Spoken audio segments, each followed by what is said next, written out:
3 مسافر تھے، ایک ان کی ڈگر تھی، اس پر ایک چلا اور چلتے چلتے چلتے اپنی منزل پہ پہنچا اللہ کے محبوب، پھر دوسرا چلا اور اسی ڈگر پہ چلا اور چلتے چلتے اپنی منزل پر پہنچا ابو بکر صدیق۔ اب تیسرا چل رہا ہے، اگر انہی کی راہ پہ چلے گا تو ان تک پہنچے گا، ادھر ادھر ہو گیا بھول بھٹک جائے گا، انہیں جا کے بتا دو کہ جس راہ پر میرے دونوں ساتھی چلے میں اسی پہ چلتا رہوں یہاں تک کہ میرا اللہ مجھے میرے ساتھیوں سے ملا دے۔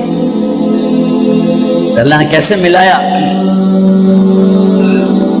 نماز میں خنجر لگا، نماز فجر کی نماز پڑھا تھا، اب ایک دم گرے، وہ چھپا ہوا تھا ابو لولو مجوسی، اس نے 7 وار کیے خنجر کے پیڑ، تو اب گرے تو پہلی صف والوں کو تو پتہ تھا پیچھے نہیں، تو عبد الرحمن بن عوف لپک کے آگے مصلی پہ کھڑے ہو کے نماز شروع کر دی، اور چند آدمی اس کو پکڑنے کے لیے بھاگے، پھر اس نے آگے جا کے اپنے آپ کو خنجر مار کے اس نے خودکشی کر لی، اٹھا کر مکان پر لے گئے، دودھ پلایا گیا تو وہ آنکھوں سے باہر نکل گیا، کہنے لگے موت کا پیغام آ گیا ہے، تو اپنے بیٹے کو بلایا، کہا بیٹا جا کر اماں جان عائشہ سے کہو کہ عمر امیر المومنین نہ کہنا، اب میں امیر المومنین نہیں ہوں، کہنا کہ عمر بن خطاب اپنے دونوں ساتھیوں کے ساتھ قبر کی جگہ چاہتا، اگر مجھے اجازت مل جائے تو مجھے وہاں دفن کرنا،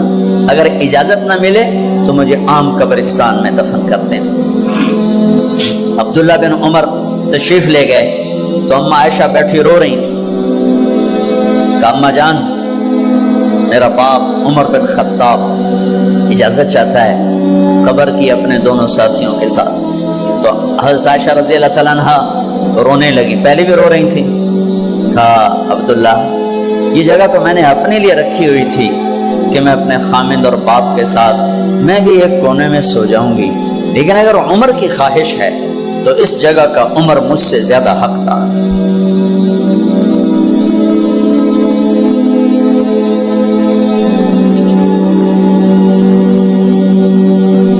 بیٹے نے آ کر کہا ابا جان مبارک ہو، اجازت ہو گئی، کہا بیٹا ہو گئی، لیکن جب میری میت اٹھاؤ تو دروازے پر جا کر رکھنا اور ایک دفعہ دوبارہ پوچھنا، ہو سکتا ہے میرے شرم میں اجازت دی ہو اور میرے مرنے کے بعد انکار فرما دیں، تو ایک دفعہ دوبارہ پوچھنا، اس وقت پہ اجازت ملے تو پھر لے جانا ورنہ واپس لے جانا۔ حضرت علی اور حضرت حسن تشریف لائے جس دن انتقال ہو رہا ہے،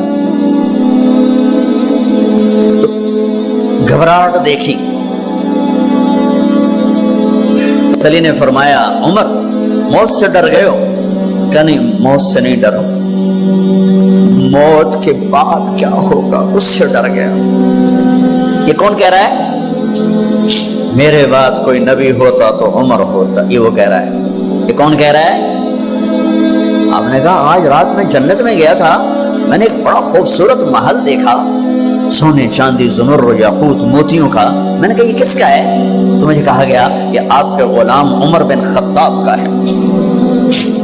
کون کہہ رہے ہیں موت کے بعد جو ہوگا اس سے ڈر رہا ہوں؟ کہ آپ مسجد میں انٹر ہوئے، مسجد میں ایسے لوگ تھے، ادھر ابو بکر تھے اور ادھر عمر تھے،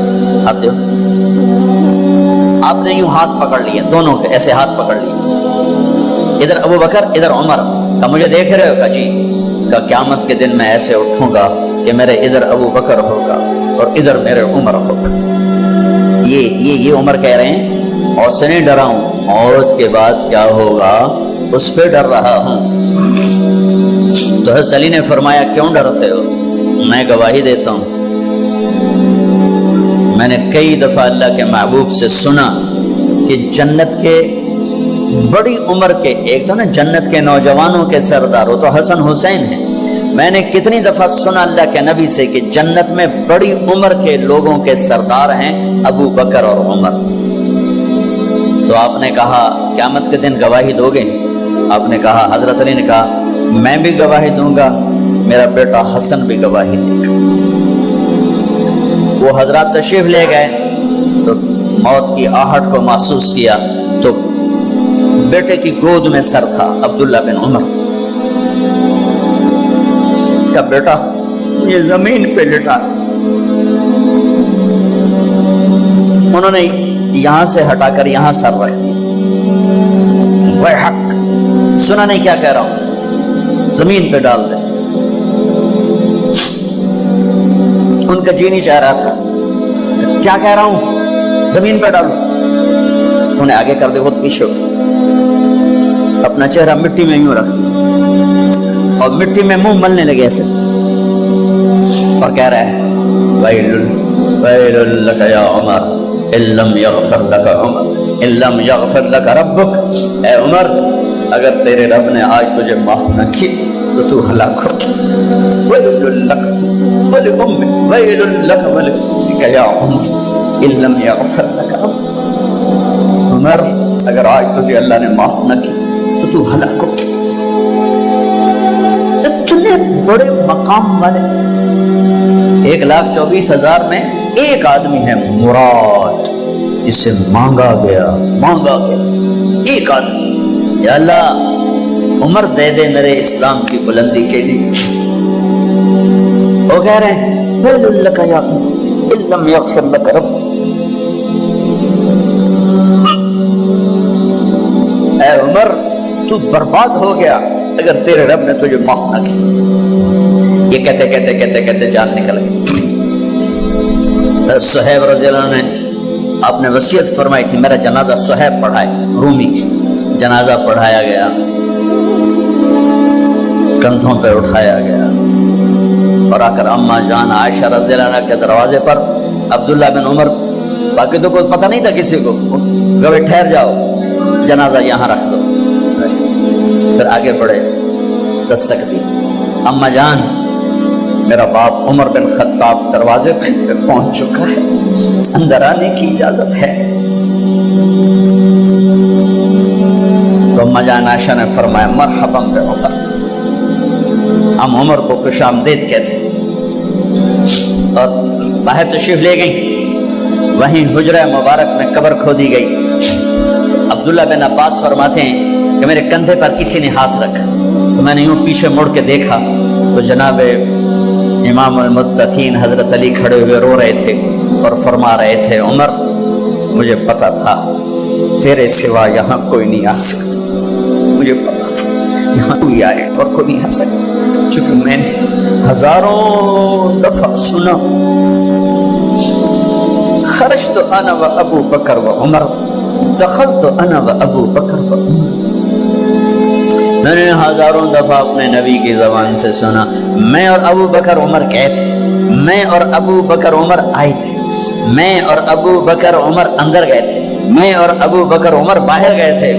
میں نے اپنے نبی کے نام کے ساتھ تجھے اور ابو بکر کو اتنا سنا ہے کہ کسی کو نہیں سنا, لہذا مجھے پتا تھا تو اسی جگہ پہ آئے گا, تیری یہی جگہ ہے. میرے بھائی بہنوں, یہ وہ لوگ ہیں جنہوں نے رضی اللہ عنہ کا ٹائٹل جیتا اور پھر روتے روتے مر گئے. مجھے کیا خبر کیا ہونے والی, آپ کو کیا خبر کیا ہونے والی. بے شک میرا رب رحیم ہے, اس کے رحم کے تو فعلی کام بنے گا. کیڑیاں تقریراں تے کیڑے علم, کیڑیاں نمازاں تے کیڑیاں سجدہ, کم تو اس کی رحمت پر بنے گا, پر یہ اعمال اس کی رحمت کو لینے کا راستہ ہیں. یہ بھی ٹھیک نہیں ہے کہ اللہ غفور الرحیم ہے آپ ہی معاف کرے گا. یہ یزید اور حسین کو برابر تو نہ